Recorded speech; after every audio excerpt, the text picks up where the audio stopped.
Assalamualaikum warahmatullahi wabarakatuh. Berjumpa lagi di channel kita Edi Praitno, Menahem Ali Official, Geraha Mu'alaf dan Geraha Mu'alaf TV. Seperti biasa, setiap malam kita selalu melakukan kajian-kajian menarik, dan saat ini saya masih ditemani oleh Ustadz Menahem Ali. Assalamualaikum Ustadz. Waalaikumsalam warahmatullahi wabarakatuh. Pada malam hari ini saya ingin membahas soal tuduhan dari umat sebelah. Biasanya ini sering dikatakan bahwasanya Al-Quran itu ada nama-nama yang salah. Ini tuduhan ya, tuduhan dari mereka yang perlu kita luruskan. Apakah ini benar? Bagaimana nih Ustaz? Silakan. Sebetulnya kalau Pak Edi bertanya kepada saya, itu tergantung perspektif. Ya. Kalau dikatakan Al-Quran itu banyak mengandung kesalahan, berarti ada potensi besar Quran itu bukan wahyu. Ya. Itu konsekuensi logisnya. Ya. Jadi kalau ada banyak hal dan itu kaitannya dengan kesalahan teks, entah itu disengaja atau tidak disengaja, tapi kalau itu diklaim sebagai wahyu, berarti Al-Quran adalah sesuatu yang dipertanyakan kalau dianggap sebagai wahyu dari Allah Subhanahu wa Ta'ala atau wahyu Tuhan dalam bahasa umum. Nah, dari situ barangkali kita mencoba untuk menelusuri berkaitan dengan apakah yang dikatakan Quran itu betul atau salah. Ada yang salah. Nah, dari situlah kita akan coba bahas salah satu informasi yang termaktub pada urutan surah yang ketiga. Surah ketiga. Kalau urutan surah ketiga itu berarti surah Ali Imran. Kalau disebut surah Ali Imran, pasti baik itu yang Muslim maupun yang Muslim kebanyakan mempertanyakan mengenai tokoh-tokoh yang dimaksud pada surah itu. Karena ada tokoh perempuan, ada tokoh laki-laki. Dan kebetulan dalam Quran, tokoh laki-laki itu disebutkan namanya, yang tokoh perempuan ada yang disebutkan namanya, dan ada yang tidak disebutkan namanya. Ya. Barangkali Pak Edi juga belum paham yang saya maksud. Yang disebutkan itu, kalau disebutkan nama laki-laki, misalnya laki-laki Imran, kemudian Yunus, nama perempuan yang disebutkan adalah nama Maryam. Tapi ada satu lagi nama perempuan yang tidak disebutkan namanya di situ. Siapa ya? Nama perempuan, istrinya Imran tidak disebutkan. Tetapi nanti kalau kita kaji, ini penting. Tapi kajian kita itu melintas batas tradisi agama-agama. Oke? Saya akan coba untuk menjelaskan dari perspektif yang mendasar dulu. Kebanyakan orang itu salah paham. Dan bahkan Santo John of Damascus itu juga kadang salah paham terhadap Quran. Padahal beliau itu hidup pada masa Bani Umayyah. Kalau beliau hidup pada masa Bani Umayyah, itu kan berarti relatif dekat dengan masa kenabian. Karena Nabi kan meninggal tahun 632 Masehi. Sedangkan John of Damascus itu meninggal tahun 700-an sekian. Berarti tidak terlalu jauh dengan era kenabian. Dan memang betul, Santo John of Damascus, atau dikenal dalam tradisi Kristen dengan nama Yohanes Damaskene, itu adalah seorang teolog besar. Bahkan karya-karyanya juga diakses sampai hari ini. Tapi ditulis dalam bahasa Yunani. Juga kadang salah paham terhadap informasi yang termaktub dalam Al-Quran. Tapi tidak ada kaitan dengan nama yang dimaksud ini ya. Tidak ada kaitan, tapi itu persoalan yang lain. Cuma yang kita bahas pada malam hari ini, ada beberapa orang, baik itu non-muslim terutama, yang mengatakan bahwa ini Quran salah zaman ketika menyebut nama sang tokoh. Yang seharusnya itu tokoh yang sangat lama, di era zaman Nabi Musa, tapi dikaitkan dengan era zaman Nabi Isa. Maksudnya nama yang sama, yang sebetulnya itu muncul di era perjanjian lama, justru diseret ke era perjanjian baru. Seperti Harun. Seakan-akan Quran itu anakronistik. Salah, ada yang Salah. Dalam arti Quran itu salah menempatkan waktu. Sehingga nama yang sama dianggap itu tokoh yang sama padahal beda. Ya. Contohnya Harun itu ya. Iya, makanya dalam Quran Harun. kan ada istilah ya ukhta Harun. Ya. Dan saya kira itu masih problematik ketika kita tidak membaca dari aspek perbandingan teks melintas batas agama. Ya. Nah, kita akan coba menelusuri jejak data ini diawali dari konsili yang terjadi pada masa sebelum Islam, konsili penetapan kanon Alkitab. Kanon. Ya, Chalcedon. kanon Alkitab itu secara resmi dipatenkan, kalau bahasa saya dipatenkan, itu abad keempat. Ya. Kira-kira tepatnya tahun berapa Pak Idi? Konsili Kartago. Kartago ini tahun 397 Masehi. Nah, 397 Masehi. Itu konsili yang terjadi di Kartago. Dan saya kira baik itu yang Katolik, Protestan maupun Ortodok pasti paham mengenai konsili Kartago itu dalam hal penetapan kanon kitab suci, khususnya Perjanjian Baru. Itu apa saja?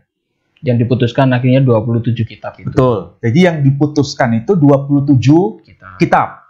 Nah, berarti pada masa abad keempat itu memang baru secara resmi. Kalau saya katakan baru secara resmi, berarti sebelumnya itu masih menjadi perdebatan. Iya. Sehingga ada yang memasukkan kitab X bagian dari kanon Perjanjian Baru, atau kitab Y tidak masuk dalam kanon Perjanjian Baru. Perdebatan itu masih betul-betul masif pada masa sebelum Konsili Kartago. Nah, salah satu bukti contoh konkret, ada manuskrip yang ditemukan di Sinai, makanya disebut manuskrip Sinaiticus. Itu kan manuskrip abad keempat Masehi. Berbahasa Yunani. Berbahasa Yunani. Tapi isinya yang versi Perjanjian Baru itu bukan 27 kitab, tapi ada 29 kitab. Ada 29. Jadi persis 27 kitab yang kita lihat seperti sekarang, tapi ada plus 2 kitab lagi, yakni Surat Barnabas dan Gembala Hermes. Jadi surat Gembala Hermes. Jadi ada tambahan 2 kitab di dalam Kodeks Sinaiticus. Tetapi ini beda dengan keputusan yang ada di Konsili Kartago. Artinya secara sederhana, Konsili Kartago itu memastikan dan sekaligus meresmikan kitab-kitab apa saja yang menjadi bacaan resmi sekaligus diakui sebagai wahyu otentik dalam konteks Perjanjian Baru. Nah, kalau kita sudah paham bahwa Konsili Kartago itu terjadi pada abad keempat, berarti dokumen-dokumen sebelum era itu menjadi konsumsi publik menurut komunitas Kristen yang beragam.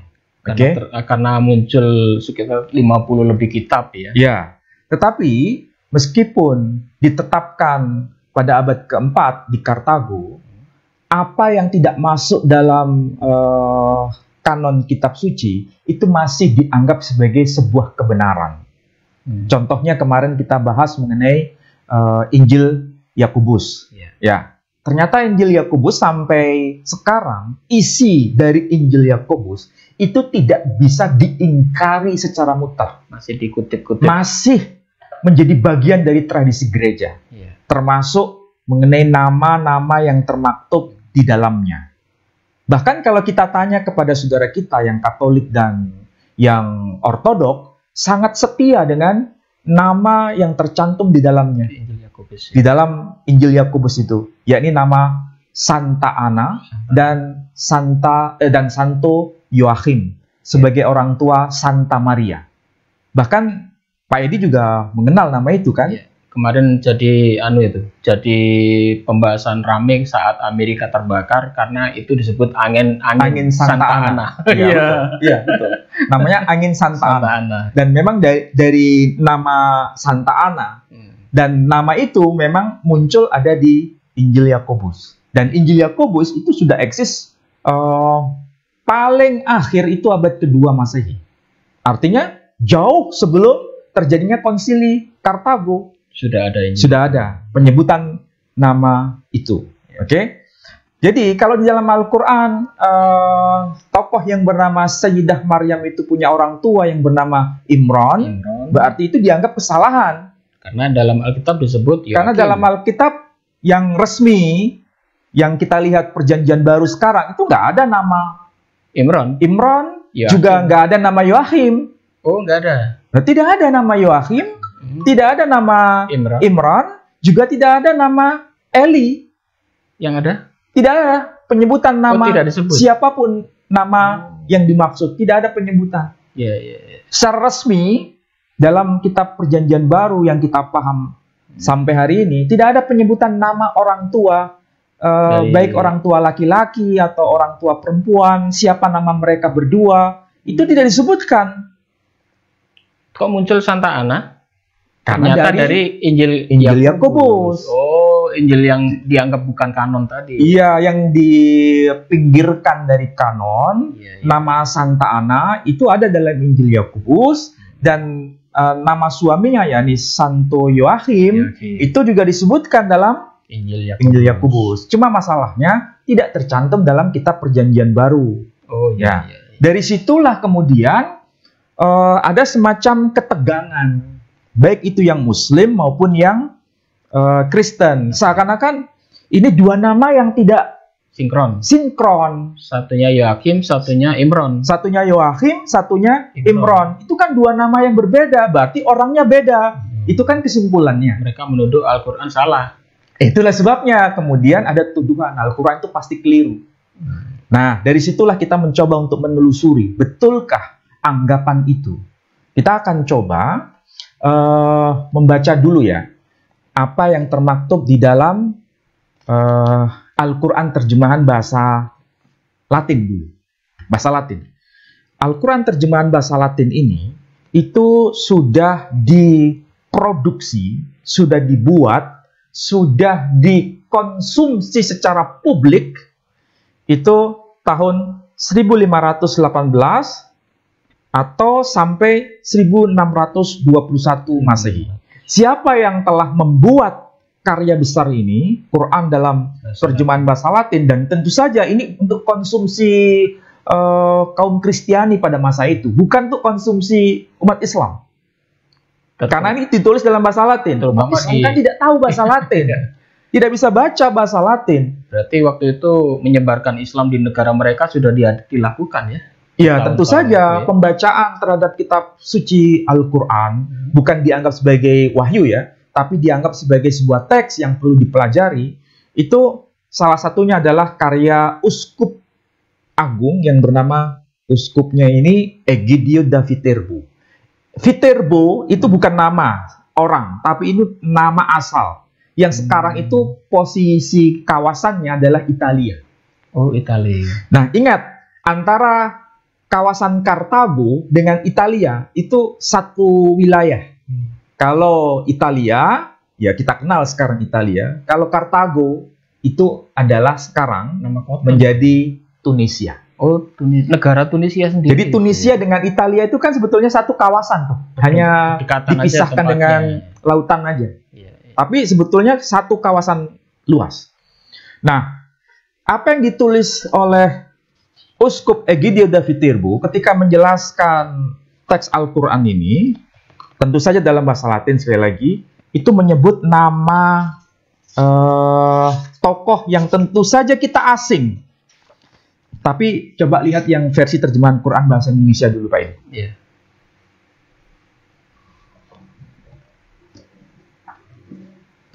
Surah Al-Imran, ayat yang ke-35. Al-Imran ayat yang ke-35. Ingatlah ketika istri Imran berkata, "Ya Tuhanku, sesungguhnya aku bernazar kepadamu, apa janin yang dalam kandunganku ini kelak menjadi hamba yang mengabdi kepadamu. Maka terimalah nazar itu dariku, sungguh engkaulah yang maha mendengar, maha mengetahui. Pak Edi perhatikan di terjemahan bahasa Indonesia itu, ada penyebutan nama seseorang. Nama siapa yang muncul Pak Edi di situ? Istri Imran. Berarti nama laki-lakinya adalah Imran. Yeah. Tapi siapa nama perempuannya, istrinya itu, disebutkan tidak nama? Tidak ada. Tidak ada penyebutan nama. Oke. Memang betul. Itu terjemahan yang sudah tepat. Karena itu terjemahan yang harfiah. Tetapi kalau kita lihat yang versi bahasa Arabnya, Al-Qur'annya itu, kita bisa lihat teksnya di sini. Ya, ini teks bahasa Arab. Il qalat imra'atu Imran. Arti harfiahnya, ingatlah tatkala istri Imran telah berkata. Jadi, istri Imran telah berkata. Jadi ada nama laki-laki, yakni Imran, dan punya seorang istri, tapi tidak disebutkan namanya secara harfiah di sini. Tidak ada penyebutan nama itu. Cuma, kalau kita perhatikan teks Quran ini kan merupakan sebuah bukti awal. Sebetulnya siapa itu Imran dan siapakah nama istri Imran. Tapi kalau kita lihat apa yang ditulis oleh uskup yang bernama Egidio da Viterbo, di sini ada penjelasan.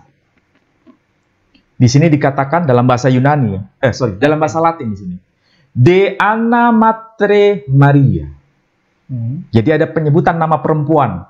De Anna Matre Maria. Arti harfiahnya Santa Ana, Matre Maria, ibunya Maryam. Jadi nama perempuan ada Ana, Santa Ana. Ini ibunya dari Sayyidah Maryam. Di sini tertulis Matre Maria.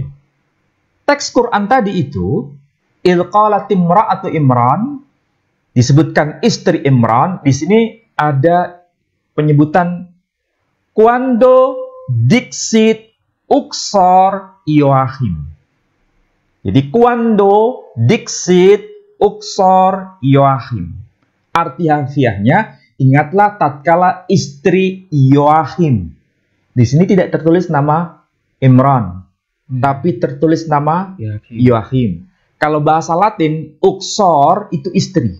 Sedangkan Joachim itu nama. Nama dari suami sang istri tadi yang bernama Santa Ana. Dan Santa Ana adalah Matre Maria, ibunya Maria. Kita pasti bertanya Pak Edi kepada sang tokoh yang bernama Egidio da Viterbo sebagai seorang uskup. Apakah dia menggunakan nama Joachim itu sebuah kebetulan? Apakah ini merupakan sebuah pemahaman yang bisa dikatakan itu pemahaman yang masif pada masanya, bahwa Imran ataupun Joachim itu adalah sosok yang sama, sehingga tidak ada problem ketika di sini disebutkan nama Joachim itu maksudnya sama dengan Imran dalam tradisi gereja. Jadi gereja pun paham, ataupun sekaligus gereja mengakui bahwa kalau Joachim itu adalah nama lain dari Imran, atau Imran itu nama lain dari Joachim. Jadi bukan dua nama yang saling dipertentangkan, tapi dua nama yang saling menggantikan. Dan gereja tidak ada yang protes mengenai hal ini. Saya tidak menemukan bukti ada seorang bapak gereja yang hidup pada masa sebelum Egidio da Viterbo atau setelah masa kehidupan Egidio da Viterbo yang memprotes adanya informasi bahwa Imran sama dengan Joachim. Atau Imran tidak sama dengan Joachim. Atau Imran tidak sama dengan Joachim. Tidak ada satupun informasi yang berkaitan dengan hal ini. Berarti kita punya kesimpulan. Imran atau Joachim itu adalah sosok yang sama. Dan itu dalam pemahaman gereja menjadi sesuatu yang penting. Dan tidak dipersoalkan.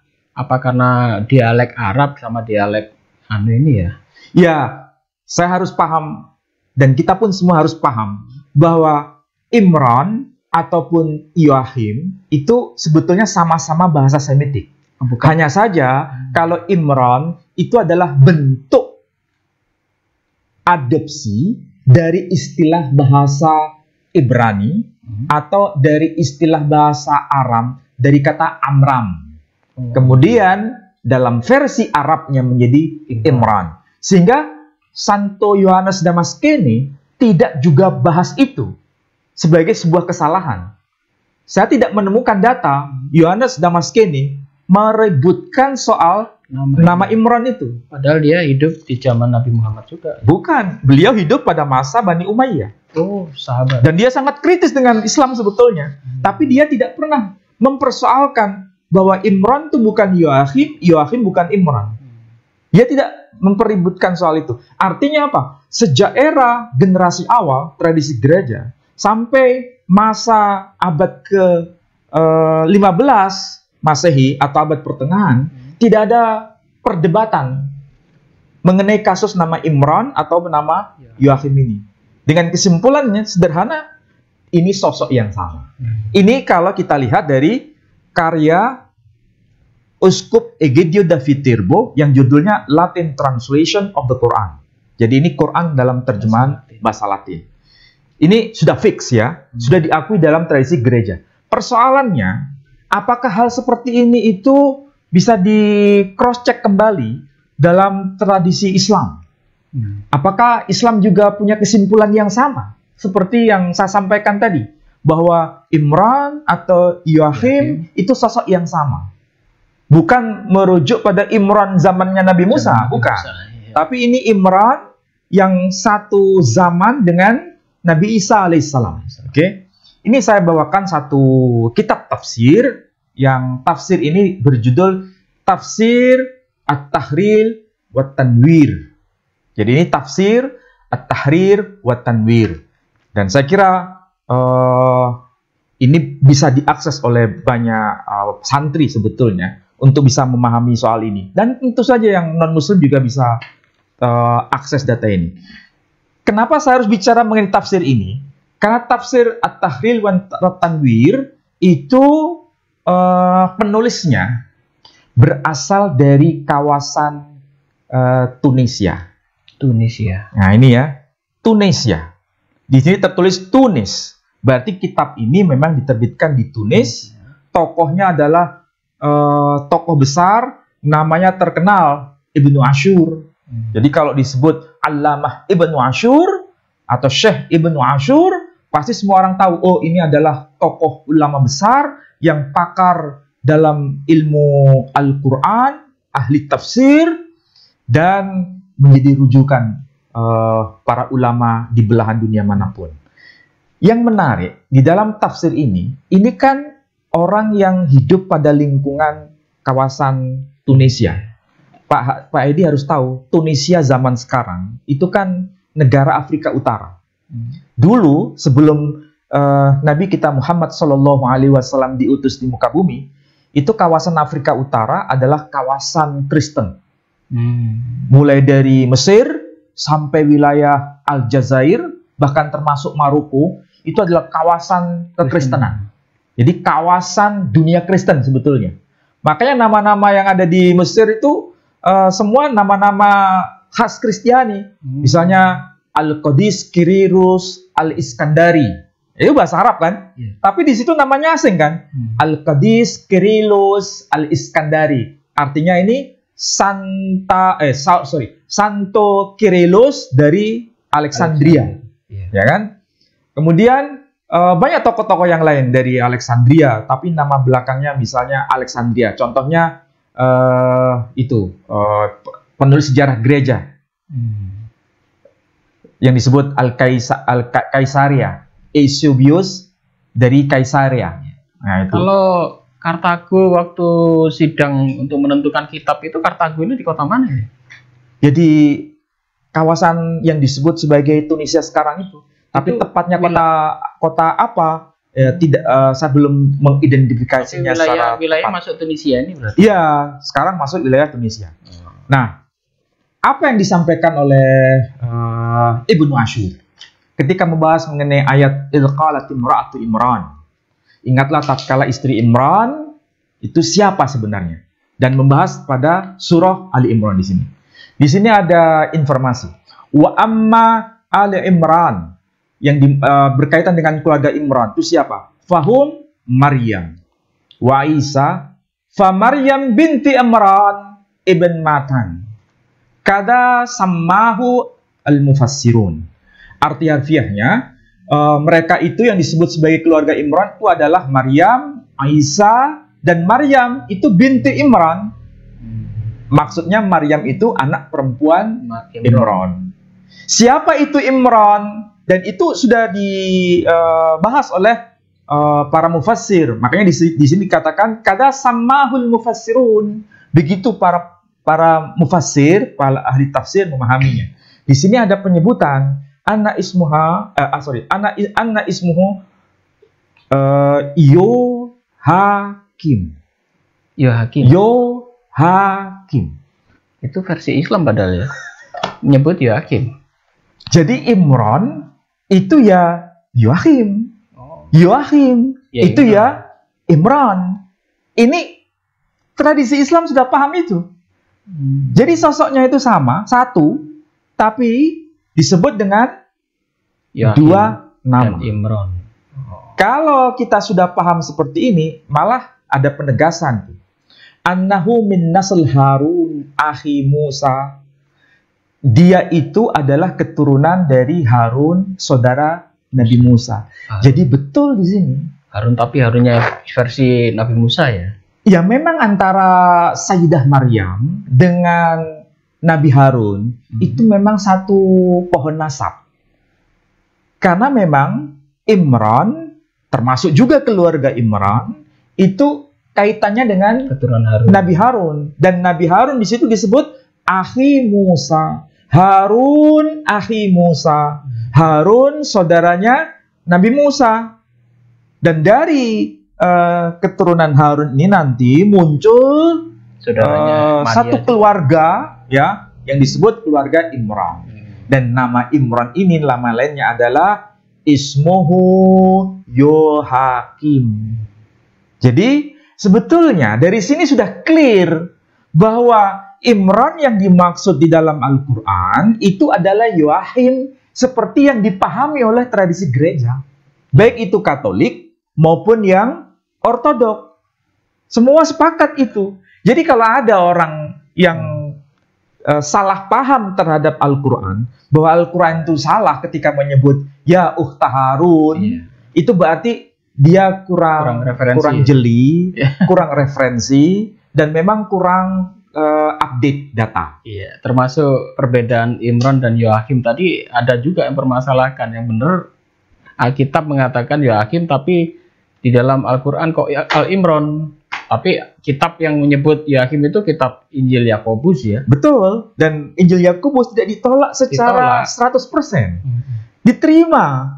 Meskipun ada beberapa bagian yang ditolak. Tapi nama Yohakim sebagai nama ayah dari Maria. Santa Maria itu diterima 100%. Bahkan ibunya yang bernama Santa Ana yang termaktub dalam dalam Injil Yakobus juga diterima.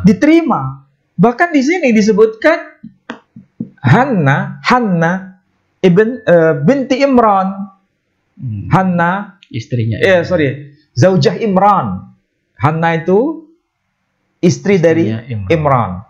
Artinya ada kesepakatan, ada diskursus yang sama antara tradisi Islam dengan tradisi Kristen yang menyebut dua tokoh dalam kitab masing-masing itu maksudnya sama, bukan sesuatu yang berbeda. Ini sudah kita lihat dari dua dokumen ya. Ini dokumen Islam menyebut Imran sama dengan Yohakim. Dokumen Kristen menyebut Imran sama dengan Yohakim. Dokumen gereja secara resmi juga mengakui bahwa Yohakim adalah orang tua dari Imran. Yang kita baca dari Injil Yakobus itu.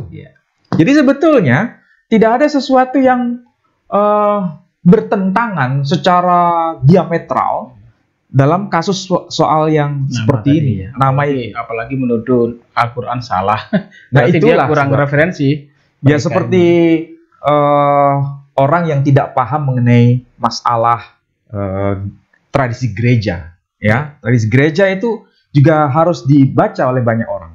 Nah, sekarang kalau kita lihat dari data Islam dan data Kristen sudah ada titik temu mengenai tokoh yang dimaksud, Imran sama Yoakhim. Kasus yang hampir serupa, yang sampai sekarang masih menjadi perdebatan yang belum selesai. Ini dalam tradisi Kristen. Itu adalah siapa nama ayah dari Simon? Ayah dari Simon. Ya, ayah dari Simon. Pak Edi bisa lihat di dalam Injil Yohanes, pasal 1 ayat 24. Tolong bisa dicek. Pasal 1. Injil Yohanes, pasal 1 ayat 24. Dan di antara orang-orang yang diutus itu ada beberapa orang Farisi. Sorry. Yohanes pasal 1 ayat 42. 42. Ia membawanya kepada Yesus. Yesus memandang dia dan berkata, "Engkau Simon, anak Yakobus. Engkau Simon, anak Yohanes. Engkau akan dinamakan Kefas, artinya Petrus." Kalau kita lihat dari teks itu, Yohanes pasal 1 ayat 42, siapa nama orang tua dari Simon di situ? Anak Yohanes. Yohanes kan? Iya. Disebutkan nama Yohanes. Iya. Sekarang bandingkan dengan Matius pasal 16 ayat 17. Matius pasal 16 ayat 17. ayat 17. Kata Yesus kepadanya, "Berbahagialah engkau Simon bin Yunus, sebab bukan manusia yang menyatakan itu kepadamu, melainkan Bapa-Ku yang di surga." Sekarang saya tanya pada Pak Edi. Nama orang tua Simon. Simon itu Yunus atau Yohanes? Di sini Yunus. Hah? Yunus ini. Di Menurut Injil Matius, Yunus. nama orang tua Simon itu adalah Yunus. Yunus. Menurut Injil Yohanes, Orang tua Simon Yohanes. Yohanes. Jadi kalau menurut Injil Matius, orang tua Simon itu bernama Yunus. Yunus. Menurut Injil Yohanes, orang tua Simon adalah Yohanes. Yang betul yang mana? Iya, beda jauh. Simon dan Yohanes. Yunus dan Yohanes ya. Nah, itu kan terjemahan. Mungkin barangkali orang bertanya, itu kan terjemahan, bisa jadi terjemahannya salah. Kalau bahasa aslinya tidak seperti itu. Bahasa aslinya kalau Injil Matius ya menyebut Simon bin Yunus. Injil Yohanes juga Simon bin Yunus. Itu kalau bahasa aslinya, itu kan bahasa terjemahan. Kalau ada yang berkata begitu, gimana penjelasannya? Bahasa aslinya apa? Yunani? Ya tentu saja kita harus cross check bahasa aslinya kan. Ada itu. Kalau bahasa Quran kan jelas bahasa Arab. Dicek itu memang tertulis nama Imran. Tapi dalam tradisi Islam, Imran itu adalah Yoakhim. Sama dengan tradisi gereja, bahwa nama orang tua Santa Maria itu adalah Yoakhim.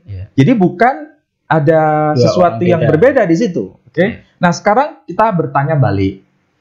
Bagaimana dengan Matius, apa yang tertulis dalam Alkitab?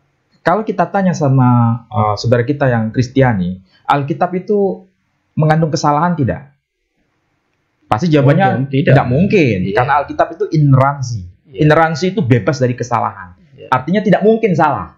Tapi kalau ada penjelasan Simon itu anak Yunus, kemudian teks yang lain menyebut Simon anak Yohanes, itu sesuatu yang sinkron atau beda? Beda jauh. Ya. Nah, di situ kita cek bahasa Yunaninya. Oke? Kita lihat yang teks bahasa Yunaninya. Tadi saya sebut misalnya di Lukas ya. Lukas berapa tadi? Kok Lukas? Yohanes kan? Yohanes 1:42.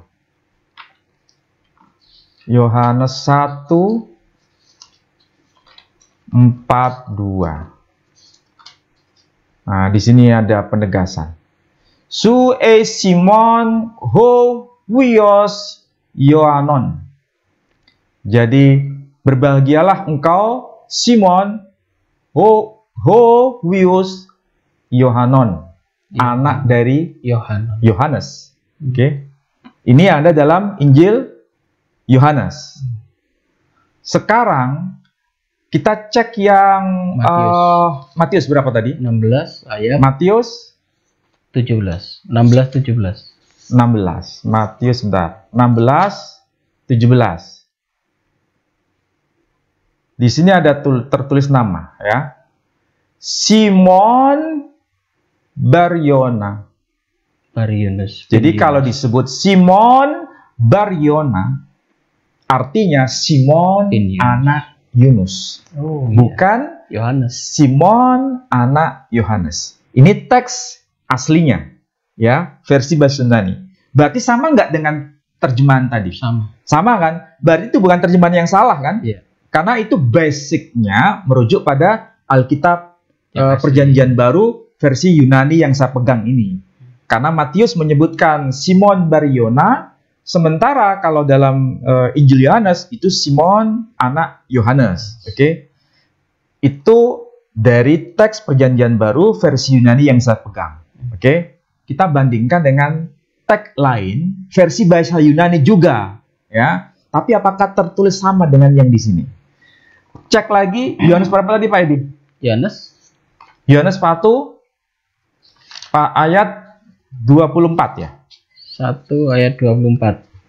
1 ayat 24. Ini yang saya pegang ini ya, yang warna merah. Saya bandingkan dengan yang saya pegang ini ya. Dan di antara orang-orang yang diutus itu ada beberapa orang Farisi. Salah. 1 ayat 42 kok, bukan 24. 1 Ia membawanya kepada Yesus. Yesus memandang dia dan berkata, "Engkau Simon, anak Yohanes. Engkau akan dinamakan Kefas," artinya Petrus. Nah, perhatikan di sini.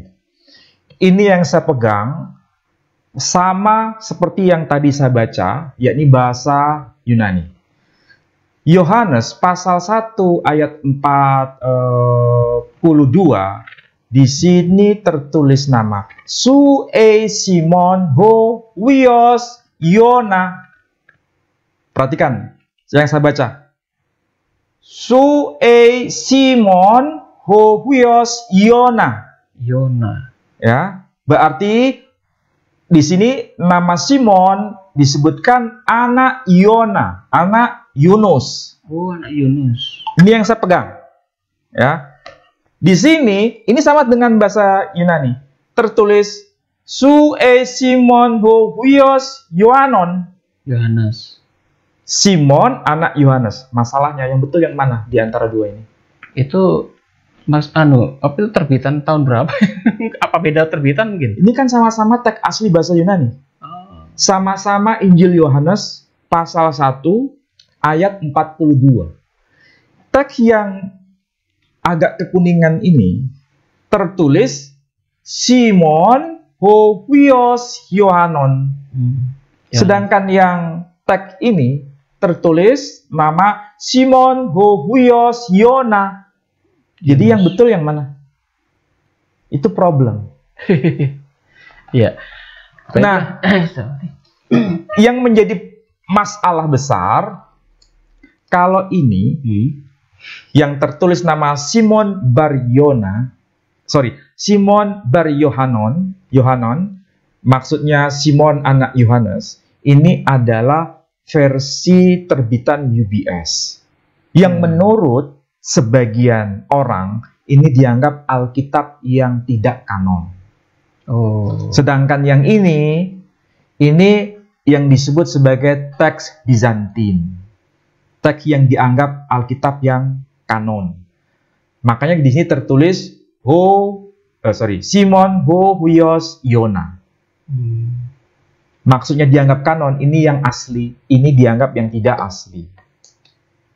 Saya tidak perlu menjawab mana yang asli, mana yang tidak asli. Tapi masalahnya menjadi perdebatan di antara saudara-saudara kita kaum Kristiani, sama-sama termaktub di dalam Injil Yohanes, pasal 1, ayat 42, teks yang pertama menyebut Simon anak Yohanes, teks yang lainnya menyebut Simon anak Yunus. Namanya Yunus dengan Yohanes, itu pasti nama yang berbeda. KTP aja kalau yang satu disebut Yohanes dan Yunus pasti akan terjadi masalah. Apalagi paspor, ya kan? Apalagi akte kelahiran, itu akan jadi problem.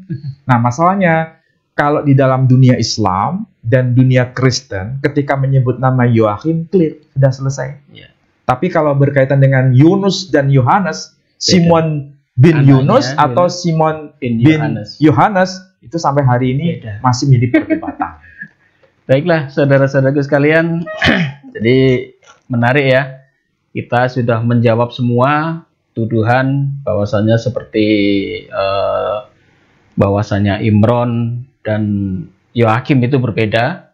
Kemudian Maria, saudara dari saudara Harun, itu katanya Al-Quran juga diklaim itu sebagai kesalahan, karena kenapa Maria saudara Harun, padahal Harun kan masih saudaranya Musa di zaman Nabi Musa, kenapa kok muncul di zaman Nabi Isa atau orang tuanya Nabi Isa? Dan ini sudah kita paparkan panjang lebar, dan sekalian kita sudah menjawab dua masalah, yaitu Imron dan Yoakim, dan juga Maria saudara dari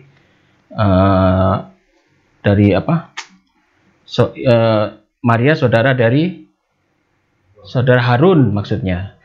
Oke, baiklah saudara-saudaraku sekalian, pada kesempatan ini saya mengingatkan sekali lagi untuk saudara-saudaraku sekalian yang ingin berpartisipasi mendukung perjuangan kami. Kami masih punya banyak kegiatan, punya program pembangunan masjid, pembangunan tempat pondok pesantren dan sebagainya yang belum selesai sampai hari ini. Anda bisa salurkan bantuan Anda di nomor rekening yang tercantum di bawah ini ya, di nomor Bank Syariah Indonesia, di Bank Syariah Indonesia di nomor rekening 11188899971 atas nama Yayasan Pembina Mu'alaf Jawa Timur.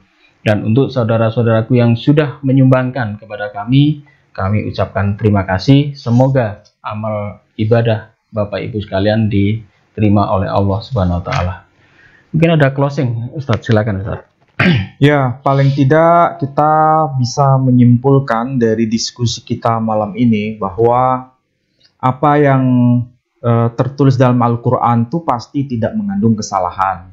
Hanya bagi kita barangkali kurang referensi. Kalau kita kaji bersama, ternyata kitab tafsir yang ditulis oleh Ibnu Ashur sudah menjelaskan bahwa Imran adalah Yoakim atau Yoachim sama dengan Imran.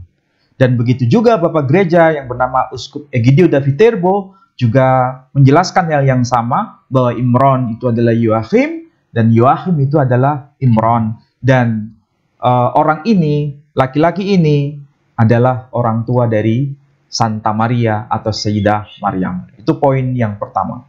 Poin yang kedua, bahwa kasus yang ada dalam Alkitab itu sampai hari ini masih menjadi perdebatan. Kalau masih menjadi perdebatan, ya itu karena ada persoalan mana teks yang dianggap kanon, mana teks yang dianggap yang sudah menyimpang dari kanon.